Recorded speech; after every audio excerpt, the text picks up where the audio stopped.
Nottingham Forest and the council are back at war over the city ground. Welcome to your Forest News.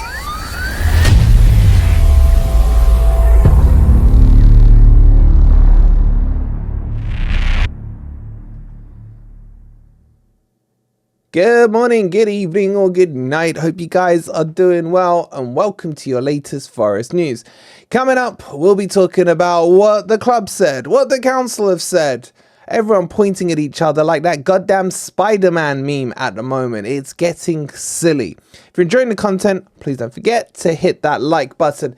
Make sure you do subscribe if you're new, because 38% of you are not subscribed who are currently watching. Hi 38%, the button is right there at the bottom. Give it a little click, it's completely free to do. And thank you so much, guys. I put a community post out there about the PC. You guys just smashed that target. I've never seen pace that quick in my life. You guys are going to change the way FFTV goes forward. I'll have a computer that doesn't freeze. We can do some crazy good ideas that I got in my head that I can now have the power to get onto the screen for you. So stay tuned. That's on its way as well.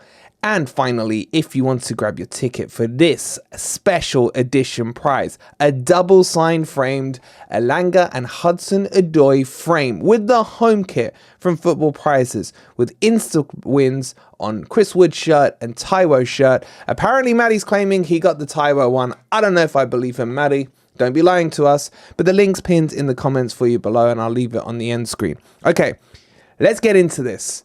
So, Taylor from The Athletic, as always, I mean, I've always made my feelings known about him, decides that he needs to have a sit down with Tom Cartledge and discuss certain things at Forest. And it's annoyed me. I'm not going to lie. It's not the topic. Well, the topic in itself is emotive. It's the timing of it. We got a huge game tomorrow, and here we are doing a video about the city ground. Are we staying? Are we moving? What's going on? And I just think, why can't these conversations happen in 10 days' time, where we know, one, if we're still Premier League, two, the club and us need to focus on the big thing that's happening on Saturday in terms of the three technically major games. And then let's have all the bickering and the in-house fighting, etc. about it afterwards. Look, how things stand at the moment. Basically, in a nutshell, the club is blaming the city council. They're saying no one wants to negotiate with them. No one's talking to them. Basically, they're putting up barriers. Quick quote here from Tom saying the club continues to be frustrated. Neither the leader of the council, the CEO, nor any of the commissioners appointed by central government have reached out to the club. And he's like, how do we find a way to basically get through this impasse? And for me, it's a bit like, okay, today you decided you want to talk about it. And then the council haven't sat back either. They've bit back, shall we say. And there's been a comment responded to Taylor's article from one of the city councillors, a chap called Steve Battlemudge. He was a Forest fan himself as well. He responded by saying, all Forest fans want to concentrate on the next 10 days is staying up. That's the priority. However, I urge fans to not fall for the hype that the council is responsible for any potential move. The negotiations are stalled, and it's not the council that stalled them. So he's basically Spider-Man fingered back towards the club saying, it's not us, it's you. And this is helping no one. Although I do agree with what Steve said at the start there, is what I opened the video with, is I want to focus on the football for the next 9 days or so, and then let's worry about this stuff.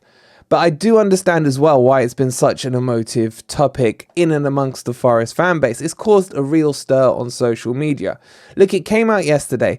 I didn't really want to talk about it, and I didn't want to talk about it today, but we are here to bring you the Forest news, so we will talk about it.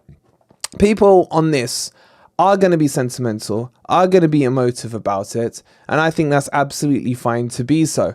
Every single one of us who have gone to Forest, to the city ground, that most likely, more likely than not, in all cases, that would have been your first encounter with a real life football match. You know, it was for me as a kid and growing up and what have you, and it'll always have that special place in my heart.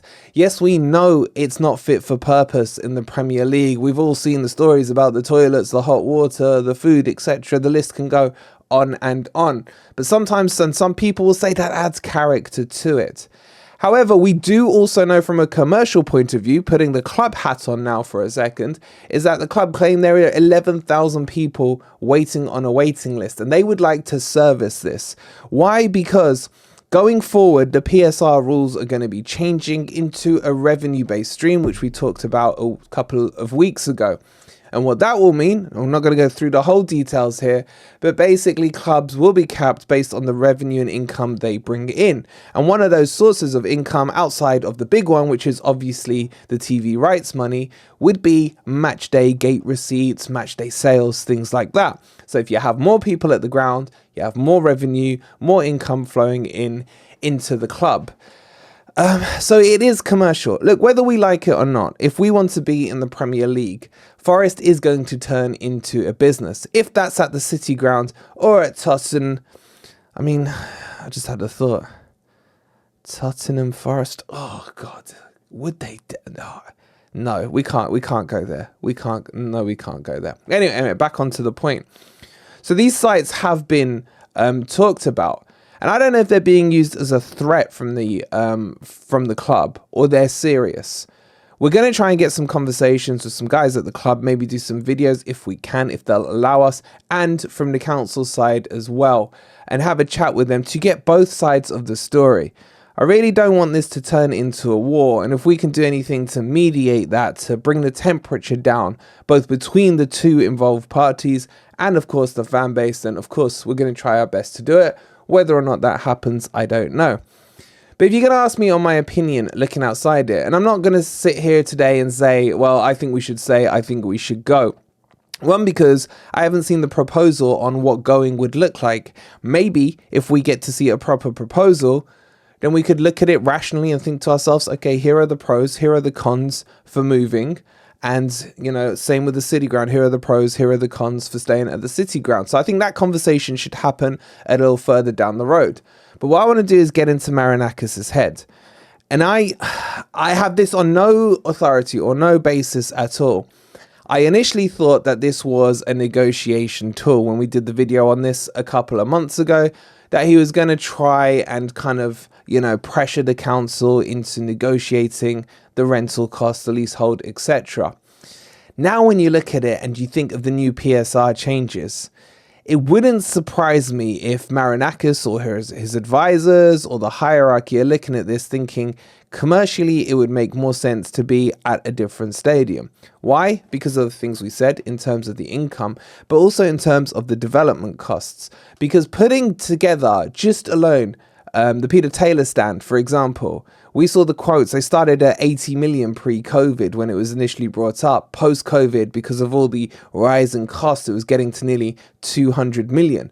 And in terms of a stadium from scratch, you're looking probably in somewhere around 400 to 600 million. Yes, that's double the cost of one stand, but you're developing a whole new bells and whistles stadium, or so they say. On top of that, they would have to close down the stand when they go to redevelop it, which means that potentially as a max would only have 3 open stands during match day, which means a reduce in the capacity of the crowd. You have away fans as well. So that in itself would cost Forest revenue. Now, is that going to break the bank? Of course it's not. But I'm sure these are all considerations. So my feeling, as I say, based on nothing but kind of trying to get into the mind of Marinakis and what a mind that would be to get into, is that I wouldn't be surprised if he's favouring towards a new stadium. At the end of the day, he would see it as a long-term investment. But would Forest sell out a 50k stadium? I don't know is the answer. For sure, if we go back to the Championship, then I think we would struggle with that.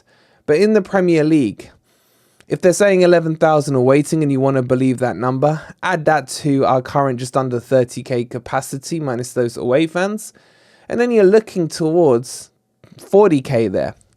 10 more thousand maybe for fans who are flying in from abroad or coming up from the south, or one-off fans who can't get there regularly. Maybe, but I think Forest would have to do a lot better on the pitch for that to happen. So where do I stand in all this? My message to both of them is just shut up and sit down. Have a chat like adults and decide and make a decision. But don't make the decision today. Don't make it tomorrow.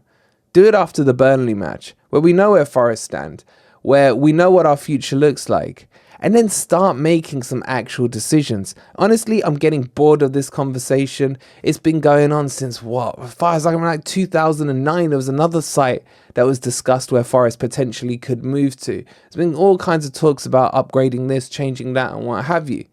So we need to move on forward in a positive manner. And if it's going to be away from the city ground, they better damn well put an ironclad case together as to why that is a viable option.